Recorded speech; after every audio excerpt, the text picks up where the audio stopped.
வெளிவடக்கிலிருந்து இடம்பெயர்ந்து போய் 36 வருடங்கள் கடந்த இந்த சிங்கள அரச படைகளை அவர்களுடைய சொந்த இடங்களுக்கு 6 வருடங்களாக அரசாங்கம் அந்த வர்த்தமானி அறிவித்தலை மீளப்பெறாமையும் கூட முழுமையாக விடுபட வேண்டியது சுமந்து வாழ்கிற இந்த மக்கள் போராடுகின்ற இந்த மக்களுடைய 3000 ஏக்கருடைய காணி இதே நாள்ல 36 வருஷத்துக்கு முதல் 300 குடும்பங்கள் வாழ்ற இடத்துல ராணுவ தளபதி ஒரு ஆள் இதை விடுப்பு சம்பந்தமான எதுவும் முன்னேற்றமான விஷயங்கள் இடம்பெற்றதா?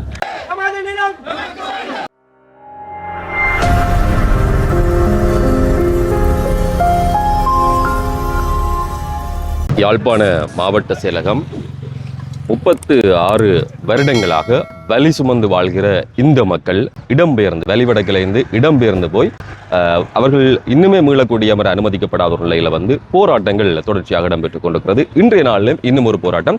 இதே நாளில் 36 வருஷத்துக்கு முதல் இவர்கள் தங்களுடைய ஊர்ல இருந்து விரட்டி அடிக்கப்பட்டவர்கள். மயிலிட்டி தையிட்டி இப்படியான விஷயம். தையிட்டி ஏற்கனவே போராட்டம் போய் கொண்டிருக்கிறது. ஆனால் மயிலிட்டியில் இருக்கக்கூடிய இந்த மக்கள் அங்கிருந்து வெளியேற்றப்பட்டு இத்தனை ஆண்டுகள் அகதி வாழ்க்கை வாழ்கிறார்கள் என்பதுதான் மிக முக்கியமான விடயம். அதையொட்டி ஒரு கவனஈர்ப்பு போராட்டம் ஒன்றை மாவட்ட செயலகத்துக்கு முன்பாக இன்றைய நாளில் முன்னெடுக்கிறார்கள். ஒரு வெள்ளிக்கிழமையும் அவைன்ற இடத்துல போராட்டம் நடக்கும். அந்த அடிப்படையில் இன்றைய நாளில் மாவட்ட செயலகத்துக்கு வந்திருக்கிறோம். யாழ்ப்பாண மாவட்ட செயலகத்துக்கு முன்பாக பல்வேறுபட்ட பதாகைகள் எல்லாவற்றையும் தாங்கியவாறு பெரும் திரளான மக்கள் இப்போ இங்கே இருக்கணும். நீங்கள் பார்க்கக்கூடிய மாதிரி இருக்கும். மயிலிட்டியில் ஆரம்பிக்கப்பட்டிருக்கக்கூடிய போராட்டம் ஒவ்வொரு வெள்ளிக்கிழமையும் இடம்பெறுகிறது. தையிட்டியும் மிக நீண்ட காலமாக அந்த மக்கள் போராடுகிறார்கள். வெளிவடக்கில் இருக்கக்கூடிய பல்வேறுபட்ட பிரச்சனைகளை முன்வைத்து எதுவரை பொறுமை காத்திருப்பது, மீள்குடியேற்றம் எப்போது உள்ளிட்ட வெவ்வேறுபட்ட விஷயங்கள், சில புகைப்படங்கள் கூட முன்னாள் ஜனாதிபதி ரணில் விக்ரமசிங்கே இவர்கள் சந்திரக்கூடிய வேளையில் எடுக்கப்பட்டிருக்கக்கூடிய புகைப்படம், அதை தாண்டி பொய்யான காரணங்களை கூறி ஏமாற்றாதே, இப்படிப்பட்ட விஷயங்கள், அதை விட உடைக்கப்பட்டிருக்கக்கூடிய தேவாலயங்கள், புனித செபஸ்தியார் ஆலயம் பலாலியில் அவர்கள் மிக தெளிவாக சொல்லியிருந்தார்கள். 2010க்கு பிறகும் அந்த தேவாலயம் அங்கே இருந்தது என்று சொல்லியும் அதுக்கு பிறகுதான் உடைக்கப்பட்டது அப்படின்ற விடயத்தையும் அவர்கள் குறிப்பிட்டிருந்தார்கள். இன்னும் ஏராளமான விஷயங்கள், மத வழிபாட்டு தலங்கள், பாடசாலைகள், இவற்றை எப்போது விடுவிப்பது, எப்போது சொந்த நிலத்துக்கு போவது என்ற விடயம். 36 வருடங்கள் கடந்தும் அகதி வாழ்க்கை என்ற விஷயம். ஏராளமானவர்கள், பொதுமக்களை தாண்டி அரசியல் தரப்பினுடைய பிரதிநிதிகள் என்று சொல்லி ஏராளமானவர்கள் இந்த போராட்டத்தை தங்களுடைய ஆதரவை வெளிப்படுத்தி இங்கே வருகை தந்திருக்கிறார்கள். எமது எதுவரை பொறுமை காப்பது, எதுவரை காத்திருப்பு, மீள்குடியேற்றம் எப்போது, இவரனுடைய வாக்குறுதி காற்றில், மக்கள் வாழ்வு தெருவில், இராணுவம் மக்கள் காணிகளில், மக்களோ தெருக்களில், அன்று அரசே உங்கள் தேர்தல் வாக்குறுதிகள் பொய்யா, இப்படி ஏராளமான பதாகைகளை இவர்கள் தாங்கியிருக்கிறார்கள். அபுறுத்து என்றும் உயர் பாதுகாப்பு வலயம் என்றும் பொய்யார்ன காரணங்களை கூறி மக்களை ஏமாற்றவே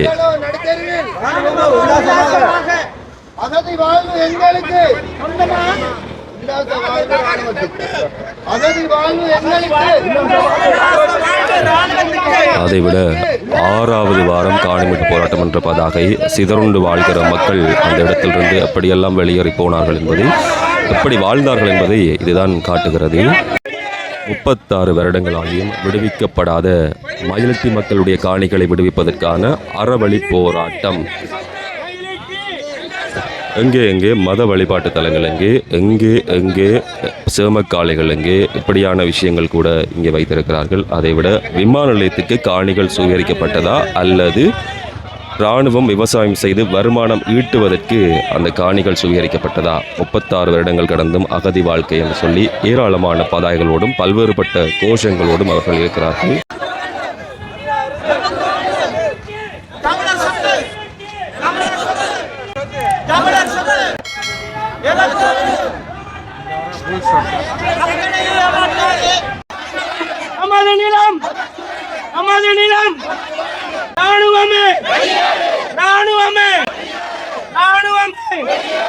அங்கே அங்கே நமது வழிபாட்டு தலங்கள் எங்கே அங்கே அங்கே அங்கே அங்கே அங்கே அங்கே அங்கே அங்கே நமது பாடசாலைகள் எங்கே அங்கே அங்கே அங்கே அங்கே அங்கே அங்கே பதில் சொல் பதில் சொல் பதில் சொல் பதில் சொல் பதில் சொல் பதில் சொல்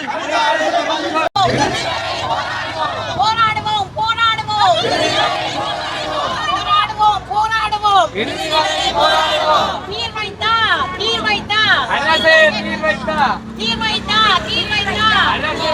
எழுப்பி வந்திருக்கக்கூடிய மக்கள் வீதியில் அமர்ந்து தங்களுடைய போராட்டத்தை முன்னெடுத்தார்கள். இவர்கள் பூர்வீகமாக இந்த மண்ணில் வாழ்ந்திருக்கக்கூடிய குடிகள் வெளியேற்றப்பட்டதனுடைய விரக்தியை இப்படி வெளிப்படுத்துகிறார்கள். என்னுடைய பெயர் செல்லத்துறை தனபாலசிங்கம். மயிலட்டியை சேர்ந்த நாங்கள் கடத்தொழில் சமூகத்தை சேர்ந்த நாங்கள். மீன்பிடி தொழிலேயே இலங்கையில் பேர் போனவிடம் மயிலட்டி. அந்த நேரங்களில் 50 வருஷத்துக்கு முன்னுக்கு 10 லொரி போகும் மீன், கருவாடு மீன் மட்டுமல்ல விவசாய பொருட்கள். ஆனால் இன்று நாங்கள் 36 வருடங்களாக இடம்பெயர்ந்து சொந்த இடத்துக்கு போக மாட்டாமல் அகதி முகாம்களிலும் உறவினர்கள் வீடுகளிலும் பல பிரச்சனைகளுக்கு மத்தியில் வாழ்ந்து கொண்டிருக்கிறோம். கடத்தொழிலை நம்பி வாழ்ந்த நாங்கள் கடத்தொழிலே கையை போட்டு விட்டோம். மயிலட்டி மீன்பிடி தொழிலாளருக்காக கட்டப்பட்ட மயிலட்டி துறைமுகத்தில் இந்திய ரோலர்கள் வந்து பிடிச்சி கொண்டு இந்த ரோலரில் தான் வடிக்கிறாங்க. தென்பகுதியை சேர்ந்தவர்கள் வந்து அங்கே இருந்து தொழில் செய்கிறார்கள். ஆனால் மயிலட்டி மக்களுக்கு தொழில் செய்கிறதுக்கு இடம் இல்லை. ஆகவே நாங்கள் 36 வருடங்கள் அகதிகளாக வாழ்ந்தது போதும். இனியாவது இந்த அரசாங்கம் வரும்பொழுது கழிச்சது மக்கள் நிலம் மக்களுக்கண்டு. ஆனால் 2 வருடம் கடந்து விட்டது. அந்த மக்களின் நிலத்தை நாங்கள் இப்போவும் நம்புகிறோம். இந்த அரசாங்கத்தை இந்த மக்களுக்கு அந்த நிலத்தை விட்டு மீள் குடியேற வைக்கணுமென்று சுமார் 300 குடும்பங்கள் வாழ்கிற இடத்துல இராணுவ தளபதி ஒரு ஆள் மாதத்திலேயோ 2 மாதத்துக்கு ஒருக்க அவன் தங்குறதுக்காக ஒரு பங்களா கட்டியிருக்கிறார்கள். அதில் வேறு ஒரு குடியும் இல்லை, ஆமி கூட இல்லை, சும்மா வெறும் தரநிலமாக கிடக்கு. 300 குடும்பத்துக்கு மேலே வாழ்ந்த இடத்தையும் அப்படியே பிடிச்சி அடைச்சி வச்சுருக்கு. தயவு செய்து நாங்கள் கேட்குறோம் என்னென்னா, இந்த மக்கள் நீண்ட காலமாக 36 வருடங்கள் பல சோதனைகளை தாண்டி விட்டார்கள். உதாரணமாக எனக்கு இப்போ 76 வயசு, அடுத்த மாதம் 77வது வயது போகுது. எங்களை போன்றவர்கள் இன்னும் சில வருடங்களோ நாளைக்கோ தெரியாது. மண்டியை போட்டால் இங்கே இருக்கிற இளம் சமுதாயத்துக்கு இடத்தை காட்டுறது கூட ஆக்கள் இல்லாமல் போடும். தயவு செய்து நீண்ட காலமாக இந்த மக்கள் பட்ட கஷ்ட துன்பங்கள் உணர்ந்த இந்த அரசாங்கம் உடனடியாக அந்த காணிகளை விடுதலை செய்து எங்களுக்கு மீள் குடியேற்றம் செய்து தொழில் வாய்ப்பும் வழங்கி கடத்தொழில் நீண்ட காலமாக நாங்கள் கடத்தொழில் செய்து வாழ்ந்த குடும்பம் என்ற ரீதியில் அதுகளையும் வாழ்ந்து செய்தரணும் என்று தாய்வாக கேட்டு பார்க்கிறேன்.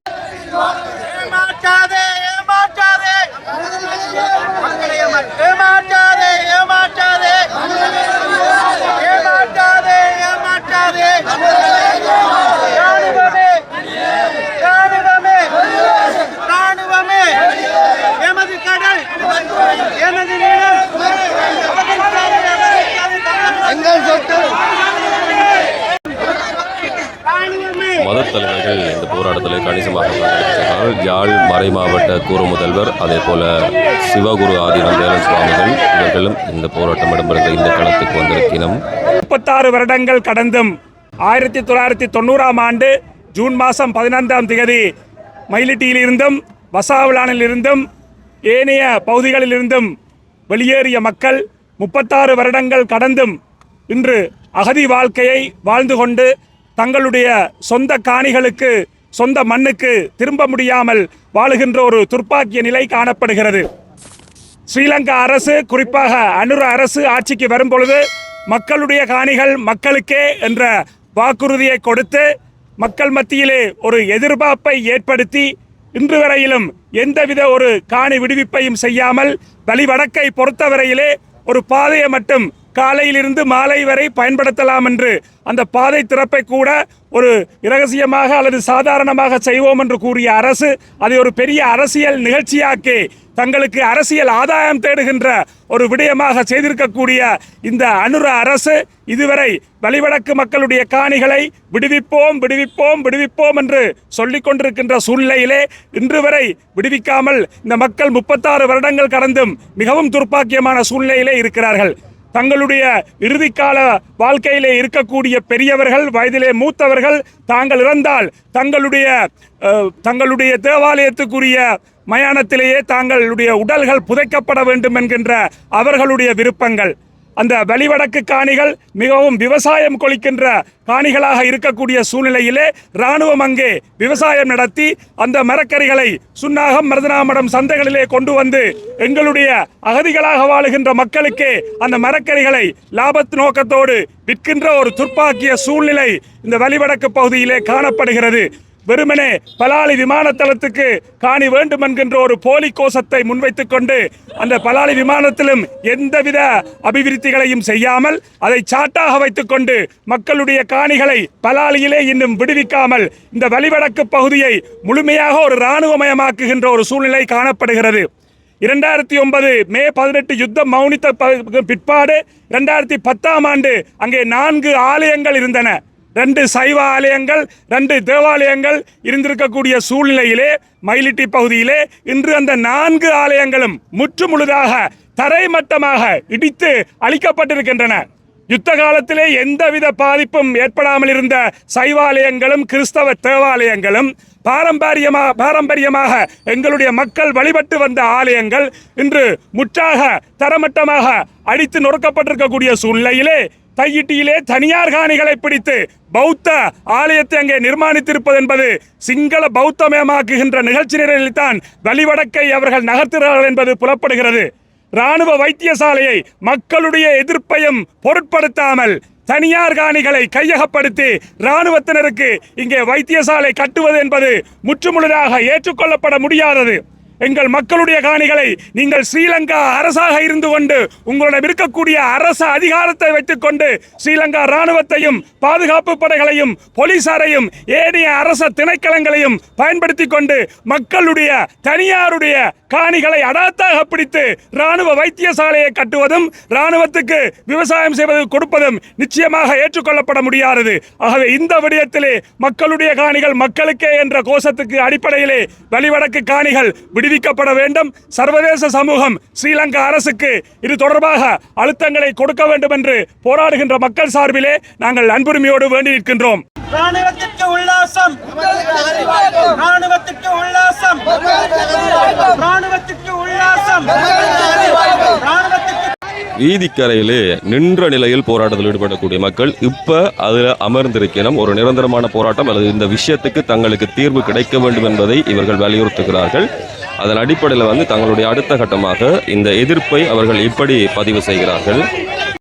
வேண்டாம் வேண்டாம் ராணுவ வைத்தியசாலை வேண்டாம், வேண்டாம் வேண்டாம் ராணுவ வைத்தியசாலை வேண்டாம், வேண்டாம் வேண்டாம் வேண்டாம் வேண்டாம் ஏமாற்றாதே ஏமாற்றாதே ஏமாற்றாதே ஏமாற்றாதே ஏமாற்றாதே ஏமாற்றாதே ஏமாற்றாதே எங்கள் நிலம், எங்கள் நிலம், எங்கள் காணிகள். 3000 ஏக்கர் இங்கே போராடுகின்ற இந்த மக்களுடைய 3000 ஏக்கருடைய காணி கிட்டத்தட்ட 80% இராணுவ தேவைக்காக பயன்படுத்தாத காணிகள். முழுக்க இந்த மக்களுடைய பொருளாதாரத்தை சுரண்டுவதற்கு முற்றுமுழுதாக அழிப்பதற்கு இராணுவம் விவசாயம் செய்து இந்த மக்களுடைய பொருட்கள் அவர்களுடைய விவசாய உற்பத்திகளை முற்றுமுழுதாக அழிப்பதற்கு இன்றைக்கு சந்தையில் அறவாசி விலையில் இராணுவம் விவசாயம் செய்த தன் சொந்த மக்களுடைய காணியில் விவசாயம் செய்து அந்த மக்களுடைய பொருளாதாரத்தை அளிக்கிற வேலையை தான் இன்றைக்கு நடந்து கொண்டிருக்கின்றது. ஆகவே இந்த தொடர்ந்தும் இந்த 6000 ஏக்கர் விடுவிக்கப்பட்ட 3000 ஏக்கர் மட்டுமல்ல, விடுவிக்கப்படாத 3000 ஏக்கர் கூட தொடர்ந்தும் அரசாங்கம் வச்சிருக்கிறதுக்கு எந்த ஒரு நியாயம் இல்லை. தொடர்ந்து வைக்கிறதுன்றது முற்றுமுழுதாக யாழ்ப்பாண மாவட்டத்துடைய மக்களுடைய பொருளாதாரத்தை திட்டமிட்டு அழிக்கிற நோக்கத்தோடு நடத்துகின்ற ஒரு செயலாகத்தான் நாங்கள் அதை பார்க்கணும். ஏனென்றால் இந்த வெலிகாமம் வடக்கு மன்னது யாழ்ப்பாணம் மாவட்டத்தில் ஒரு மிகவும் விவசாயத்துக்கு மிகவும் வேண்டப்படுகின்ற ஒரு பிரதேசம். அது முழுக்க பொருளாதாரத்தை அழிக்கிற நோக்கத்தோடு இந்த மக்கள் தங்களுடைய வாழ்வாதாரத்தை தக்க வைக்க முடியாத ஒரு நிலைமைக்கு தள்ளுவதற்காக ஒரு இனவாத நோக்கத்தோடு முன்னெடுக்கின்ற ஒரு செயலாகத்தான் நாங்கள் பார்க்குறோம். அந்த வகையில் இந்த மக்களுடைய போராட்டம் முழுமையும் நியாயமானது. அது எங்களுடைய உரிமை. அதை அவர்கள் பெற்றெடுக்கிற வரைக்கும் நாங்கள் எங்களுடைய பூரண ஆதரவை அவர்களுக்கு நாங்கள் நிச்சயமாக வழங்குவோம் என்பதையும் நாங்கள் இந்த இடத்துல சுட்டிக்காட்ட விரும்புகிறோம்.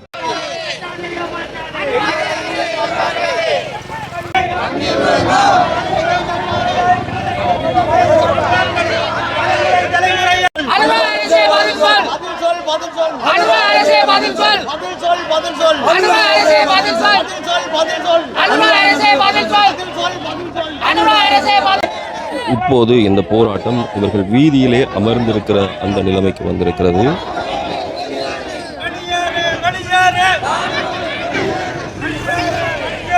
இந்த இராணுவ பிரசன்னம் வடக்கு கிழக்கிலே தேவையில்லை.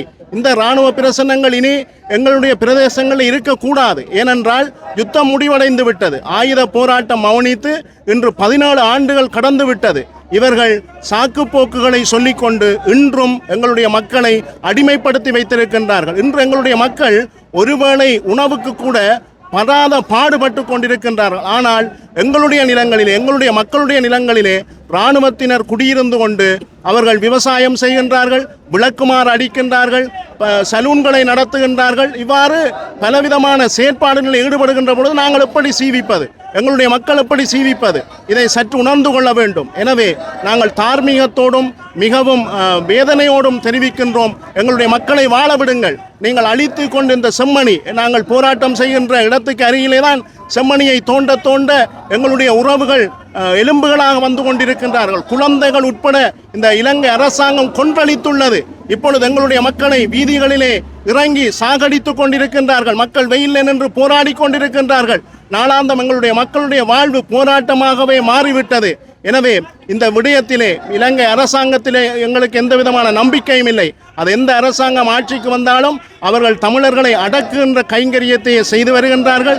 எனவே எங்களுக்கு ஒரு சர்வதேச விசாரணை வேணும், எங்களுக்கு வெளிநாடுகள் தலையிட வேண்டும், எங்களுடைய உரிமைகள் அங்கீகரிக்கப்பட வேண்டும், எங்களுடைய மக்கள் சொந்த வாழ்விடங்களுக்கு திரும்ப வேண்டும். இதுதான் எங்களுடைய ஏகோபித்த குரலாக இருக்கின்றது. எங்களுடைய உரிமைகள் கிடைக்கும் வரை நாங்கள் தொடர்ந்தும் போராடுவோம், எங்களுடைய உரிமைகளை வென்றெடுப்போம், சாத்வீக ரீதியிலே நாங்கள் அணிதிரள்வோம். இதுதான் தமிழர்களுடைய இந்த காலத்தினுடைய கட்டாயமாகவும் இருக்கின்றது. எனவே அன்பான தமிழ் பேசும் மக்களே, அன்பார்ந்த மக்களே, வடக்கு கிழக்கில் வாழுகின்ற நாங்கள் இந்த மக்களுக்காக குரல் கொடுக்க வேண்டும். 36 ஆண்டுகள் கழிந்தும் இந்த மக்கள் வீதியிலே இருக்கின்றார்கள். எங்களுக்கு பிரச்சனைகள் முடிந்து விடவில்லை. பிரச்சனைகள் இப்பொழுது புதுவிதமாக ஆரம்பித்துக் கொண்டிருக்கின்றது. எல்லாம் முடிந்து விட்டது என்ற போலிகளுக்குள் நாங்கள் வாழக்கூடாது. இந்த மக்களோடு கரங்கொடுக்க வேண்டும். இந்த மக்கள் தங்களுடைய சொந்த பூர்வீக நிலத்திலே குடியேறும் மட்டும் நாங்கள் போராட வேண்டும். இந்த சாத்வீக போராட்டத்தின் மூலமாக எங்களுடைய உரிமைகளை வென்றெடுக்க வேண்டும். எனவே இந்த மக்களோடு கரங்கொடுப்போம். இந்த மக்களோடு நாங்களும் வீதிகளில் இறங்கி போராடுவோம்.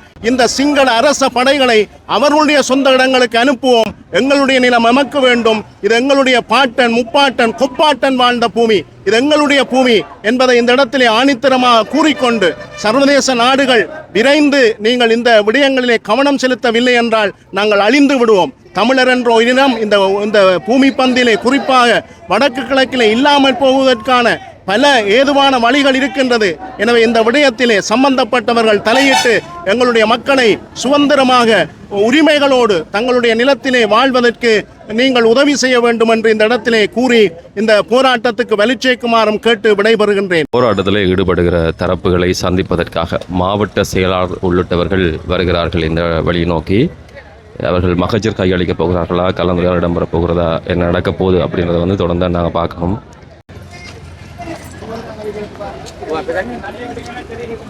நாங்கள் இங்கே கொடுக்கப்படுகிற வேண்டுகோள்கள் மகஜர்கள் எல்லாம் அரசு அதிபர்களின் ஊடாகவும் பாராளுமன்ற உறுப்பினர்களின் ஊடாகவும் ஜனாதிபதிக்கு செல்வதற்காக எல்லா மகஜர்களிலும் உயர் திரு கௌரவ ஜனாதிபதி செயலகத்துக்கு அனுப்புகின்றோம். வழியில் போராடி வரும் A248, A251, A255, A446 கிராம சேவையாளர் பிரிவு மக்கள் காணிகளுக்காக ஏங்கி தவிக்கின்றார்கள். அவர்களின் காணிகள் விடுவிக்கப்பட வேண்டும்.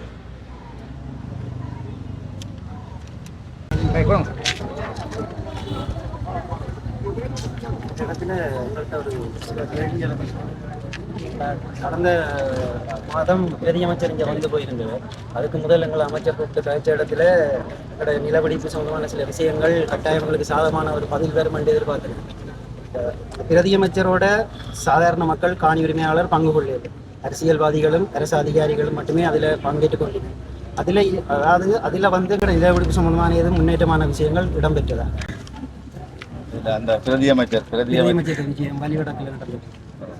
அந்த விஜயமானது தனிமனே காணி பிடிப்புக்கான ஒரு விஜயம் என்று சொல்லப்பட்டது. ஆனால் அதின் சம்பந்தமான ஒரு பதிலும் எங்கள் மக்களுக்கு என்ன கிடைக்கல. இன்றைக்கும் நாங்கள் இப்படியான ஒரு போராட்டத்தை முன்னெடுக்க வேண்டிய ஒரு கட்டாயத்திற்கு வந்ததுக்குரிய காரணம் எங்களுக்கான குரல் எங்களோட மக்கள்கிட்ட இருந்து மட்டும்தான் வருது. எங்களுக்காக யாருமே கதைக்கல. அப்படி அரசியல்வாதிகளோ அரசு அதிகாரிகளோ கதைத்திருந்தா எங்களோட நிலம் எங்களுக்கு கிடைத்திருக்கின்ற நம்பிக்கை இருக்கு. 26 பிரதி அமைச்சர் அந்த விஜயத்தில் வந்து எங்களுக்கு சாதகமான ஒரு பதில் வந்திருக்கா, அது சம்பந்தமான வெளிப்பாடு என்னன்னு ஒரு இப்போ மாவட்ட அரசாங்க அதிபர் என்ற ரீதியில் என்ன கேட்குறீங்க? இப்போ நாங்கள் அரசாங்க அதிகாரிகள் சம்பந்தமாகத்தான் நான் பதில் சொல்லக்கூடிய நிலைமை. ஆகவே நீங்கள் அந்த அரசாங்க அதிகாரிகள் நடவடிக்கை எடுக்க இல்லைன்னு நீங்கள் சொல்லக்கூடாது. என்று கேட்டால் கிட்டத்தட்ட 23,000 ஏக்கர் காணி இருந்தது. அப்படி காணி ஒவ்வொரு காலாதிகாலமாக விடுவிக்கப்பட்டு கொண்டிருக்குது. அப்போ அரசாங்கத்துக்கு நாங்கள் இருக்கின்ற அதிகாரிகள் தொடர்ச்சியாக கடமையாற்றி கொண்டிருக்கின்ற அதிகாரிகள் எங்களால் எடுக்கக்கூடிய நடவடிக்கைகளை நாங்கள் எடுத்துக்கொண்டிருக்கிறோம். உங்களுடைய நானும் யாழ்ப்பாணம் மாவட்டத்தை சேர்ந்தவன் என்ற ரீதியில் உங்களுடைய இடப்பெயர்வுகள் என்ற வெளிகள் தெரியும். ஆக இந்த விடயங்களை நாங்கள் அதிமேதகு உங்களுடைய கடிதத்தில் அதிமேதகு ஜனாதிபதி அவர்களுக்கு எழுதப்பட்டிருக்கின்ற கடிதத்தை நிச்சயமாக இன்றைக்கே நாங்கள் உடனடியாக இதனுடைய மொழிபெயர்ப்பு சிங்கள மொழிபெயர்ப்போட இன்றைக்கு உடனடியாக ஜனாதிபதி செயலகத்துக்கு அதிமேதகு ஜனாதிபதிகளுக்கு அனுப்பி வைக்கிறதுக்கு நடவடிக்கை எடுக்க இருக்கிறோம். அதே வேளையில் பாதுகாப்பு பிரதி அமைச்சர் யாழ்ப்பாணம் மாவட்டத்திற்கு விஜயம் செய்து இந்த காணிகளுடைய நிலவரம் தொடர்பாக நேரடியாக ஆய்வு செய்வதற்கு வந்திருந்தவேன். அந்த இடத்துலையும் நாங்கள் இந்த காணி பிடிப்பு சம்பந்தமாக அந்த இடத்துல கௌரவ அமைச்சர் ராமலிங்கம் சந்திரசேகர் அதே போல பாராளுமன்ற உறுப்பினர்களும் கலந்து கொண்டிருந்தார்கள். ஆகவே அவர்களுக்கு நாங்கள் இந்த காணியினுடைய விடுவிப்பு தொடர்பாக விவரங்களை எவ்வளவு காணிகள் விடுவிக்கப்பட வேண்டியிருக்கின்ற விவரங்களை நாங்கள் அதிகாரிகள் என்ற ரீதியில் நாங்கள் முழுமையாக வழங்கி இருந்தார்கள். இந்த கடிதத்தை நாங்கள் உடனடியாகவே அதிமேதகு ஜனாதிபதிக்கு சேர்ப்பதற்கு எடுக்கிறோம். இன்னொரு கேள்வி ஒன்று இருந்தது. எங்களோட பிரதி அமைச்சர் இங்கே வந்திருந்தவர் பிரதி அமைச்சரிடம் மயிலட்டியில பலாலியில அந்த மக்கள் போராட்டம் செய்து கொண்டிருக்கிறார்கள் அந்த காணிக்காக என்ற விஷயம் அவருக்கு தெரிஞ்சிருக்கு. எங்களோட அரசு இந்த இடத்துக்கு சமூகம் செய்வது சார்பானவர்கள் அதை வந்து அமைச்சருடைய விஜயம் அதை தீர்மானிக்கிறது அமைச்சு. நாங்கள் இங்கே வந்து எங்களை கலந்துரையாடலுக்கு அழைத்த போது நாங்கள் விடுவிப்பு சம்பந்தமாக காணி விடுவிப்பு சம்பந்தமாக முழுமையான விவரங்களை அமைச்சருக்கும் தெரிவித்திருந்தார்கள். அமைச்சரும் அந்த விடயங்கள் விளங்கி கொண்டுதான் அந்த கூட்டத்திலிருந்து கலந்திருக்கிறார். அவை போய் அதுக்குரிய நடவடிக்கை எடுக்கிறான்னு சொல்லியிருக்கிறார். அதே வேளையில் இன்னொரு விடயத்தை நாங்கள் சொல்லவும், நீங்கள் இந்த வர்த்தமானி அறிவித்தலை நீக்கிறதுக்குரிய நடவடிக்கை எடுக்க சொல்லியிருக்கிறீர்கள். நாங்கள் அதுக்குரிய கோரிக்கையை முன்வைத்து அது தொடர்பாக தற்போது பாதுகாப்பு அமைச்சு மற்றும் காணி அமைச்சில் அதுக்குரிய தொடர் நடவடிக்கைகள் மேற்கொள்ளப்பட்டு வருகிறது. சரி சார், இப்போ இந்த மயிலட்டி பகுதியில் இன்னும் எத்தனை ஏக்கர் விடுபட வேண்டியிருக்கு? எத்தனை ஏக்கர் உயர் பாதுகாப்பு வழியை முழுமையாக தான் நாங்கள் எத்தனை ஏக்கர் முழுமையாக விடுபட வேண்டியிருக்கு? வழிவடக்கில் கிட்டத்தட்ட 2,570 ஏக்கருக்கு அளவில் எங்களுடைய கணக்கீட்டின்படி 2,570 ஏக்கர் காணி விடுவிக்கப்பட வேண்டிய தேவையில் உள்ள காணிகளாக காணப்படும். சார், நாங்கள் இப்போ 2 மாதமாக அதில் ஒவ்வொரு வெள்ளிக்கிழமையிலையும் காலம் 8 மணிலேருந்து பின்னேரம் 2 மணி வரைக்கும் தொடர்ச்சியான போராட்டம் செய்து கொண்டிருக்கிறோம். அந்த 2 மாதமாக நீங்கள் இந்த உயர் அரசு அதிகாரிகள் எவருமே தெல்லிப்பள பிரதேச செயலரில் இருந்து மாவட்ட செயலரில் இருந்து ஆளுநர் வரைக்கும் எந்த உயர் அரசு அதிகாரிகளும் எங்களை வந்து சந்திக்கவும் இல்லை, ஒரு வாக்குறுதிகளும் தரவும் இல்லை. 2ஆம் தேதி வந்து நாங்கள் 90ஆம் ஆண்டு மக்கள் இடம்பெயர்ந்து போன தேதி தான் இந்த 6ஆம் மாதம் 15 உங்களை தேடி நாங்கள் இவ்வளவு மக்களும் வந்து உங்களை தேடி இங்கே வந்திருக்கிறோம். 2வது மயிலட்டியிலிருந்து பலாலியிலிருந்து 2 மாதமும் தொடர்ச்சியாக ஒவ்வொரு வெள்ளிக்கிழமையும் எங்களோட மக்கள் அந்த மலையிலையும் வெயிலையும் இருந்து போராட்டம் செய்து கொண்டிருக்கிறோம். தயவு செய்து சார், அரசியல்வாதிகளோட அவியல் நடவடிக்கையை பார்க்கட்டும். எங்களுக்காக நீங்கள் உயர் அதிகாரியாக இருக்கிறீங்க. எங்களோட மக்களுக்கு உங்களோட காலத்திலேயாவது எங்களோட மக்களுக்குரிய இந்த காணி விடுவிப்பை செய்துதான். இதுதான் எங்கள் மயிலட்டி பலாலி மக்கள் வசாவுள மக்கள் சார்பில் கோரிக்கை. நீங்கள் அப்படி ஒவ்வொரு வெள்ளியும் இருக்கிறன்றதை நாங்களும் ஊடகம் வாயிலாகத்தான் அறியக்கூடியதாக இருக்கின்றது. ஆகவே அது உங்களுடைய கோரிக்கைகளுக்கு நீங்கள் அந்த இடத்துல நீங்கள் இருக்கிறதுல அது உங்களுடைய இருக்கிறீங்க. நாங்கள் எங்களுக்கு அந்த விடயங்கள் தெரியும். நீங்கள் இருக்கிறீங்கன்ற தகவல் நாங்கள் அதில் வந்து உத்தரவாதம் தருவதாக இருந்தால் நீங்கள் கேட்குற உத்தரவாதத்தை நாங்கள் உடனடியாக எங்களுக்கு தர முடியாது. ஆனால் இந்த விடயங்கள் அரசாங்க உயர்மட்ட அமைச்சுக்களுக்கும் அல்லது அரசாங்கத்தினுடைய உயர்நிலைமைக்கும் இந்த தகவல்கள் அறிவிக்கப்பட்டிருக்கு. எங்களோட காணிகள் எங்களுக்கு கிடைக்கும் பெற சார் அந்த தொடர்ச்சியான போராட்டம் அந்த மயிலட்டி பகுதியில் நடைபெற்றுக் கொண்டிருக்கும். இன்றைக்கு பலாலி பகுதியிலையும் போராட்டம் ஆரம்பித்திருக்கு. சரி,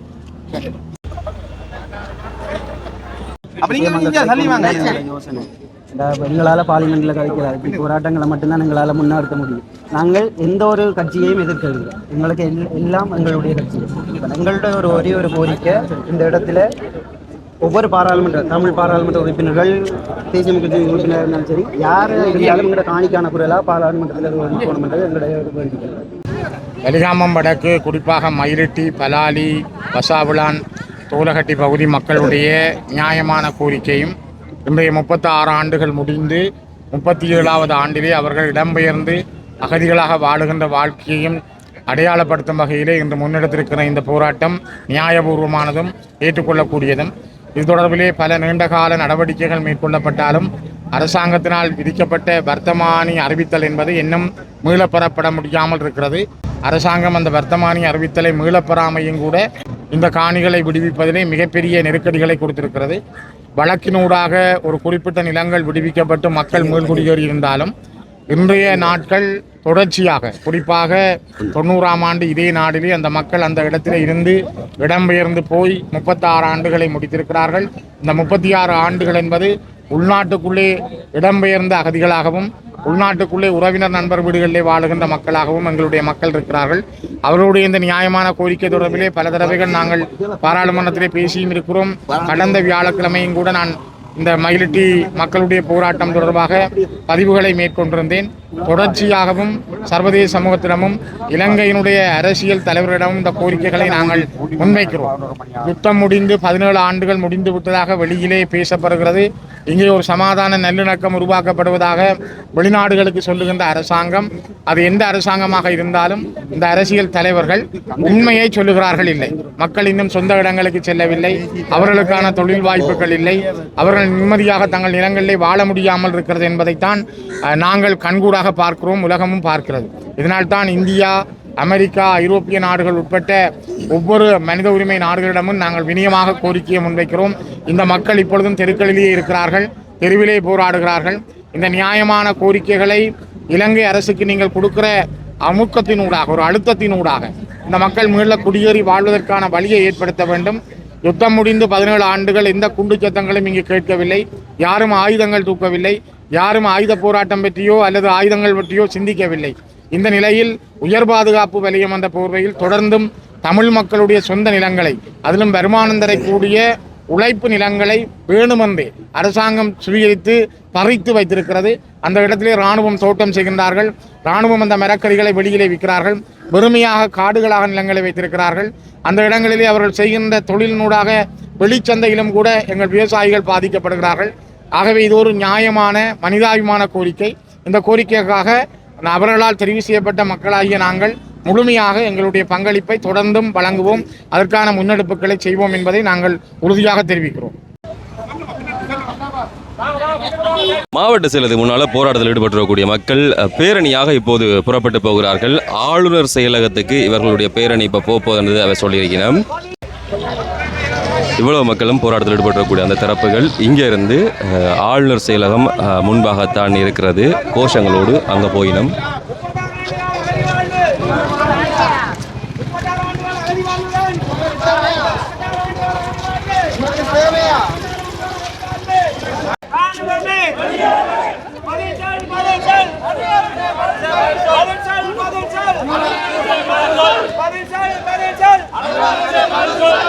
ஏமாற்றாதே ஏமாற்றாதே ஏமாற்றாதே ஏமாற்றாதே